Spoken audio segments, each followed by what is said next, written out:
Hey guys. Man, it's a good time to be broke, you guys. You know, everyone's like worried about the top dogs getting shot in public streets right now. You know who's not worried? Broke comedians. Yeah. I'm looking at you guys, and you guys don't look like you should be worried either.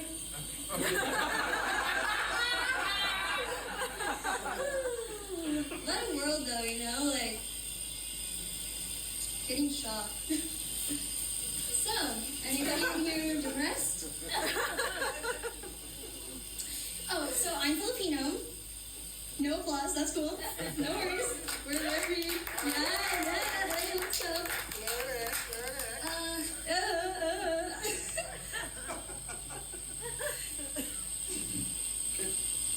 I'm so awkward, you know, it's really good. So being Filipino kind of means that you're raised not to believe in mental health. I remember in 7th grade, I told my mom, I was like, so I think that I might be depressed. I think that might be why I've been hibernating in my room for the past 2 weeks and like just eating pizza rolls in bed. And she just stared at me and she was like, go on a walk. So that was the end of that conversation.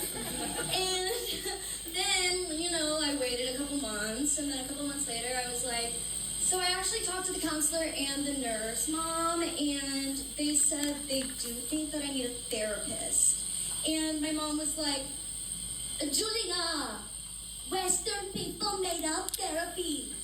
So that, sorry, it's really hard to do her like Western Filipino accent. But she was like, you don't need to pay friends to tell you that you're stupid sometimes. And then she goes, later, the next day, she hands me a journal. She goes, write it down so you can read it. Yeah. And then you can see how stupid you sound.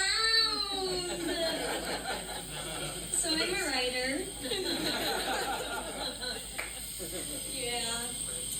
Like I said, I'm Filipino, which means that I look like this. And I'm probably gonna look like this. Oh, hey. Thanks. I'm gonna look like this for a while. Looking like you're 12 is cool. You know, everybody's like, you'll be so grateful someday. Like, you're gonna grow up and you'll be so grateful that you never aged and all this stuff.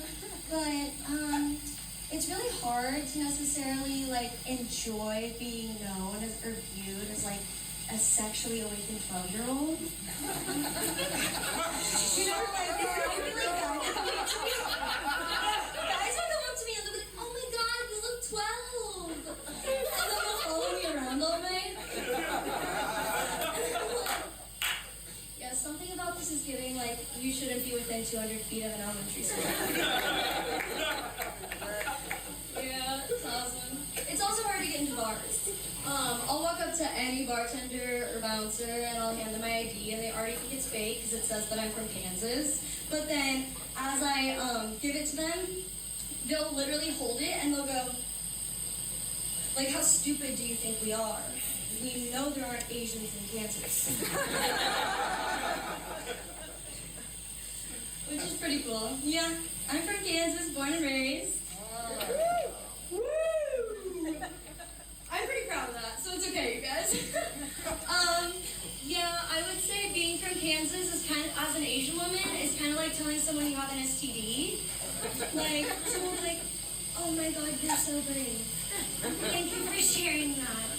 That must have been really hard. Yeah, thanks. Oh, yeah. Let's see. You know, guys, I've never done stand-up before, so this is my first set. I'm having a lot of fun. This is super good.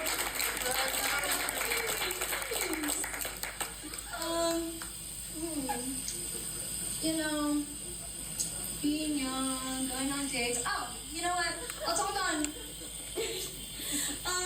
being a Midwesterner and being like culturally confused as an Asian, but also a Midwesterner who also like has lived in LA for like 5 years. It's really weird dating guys out here.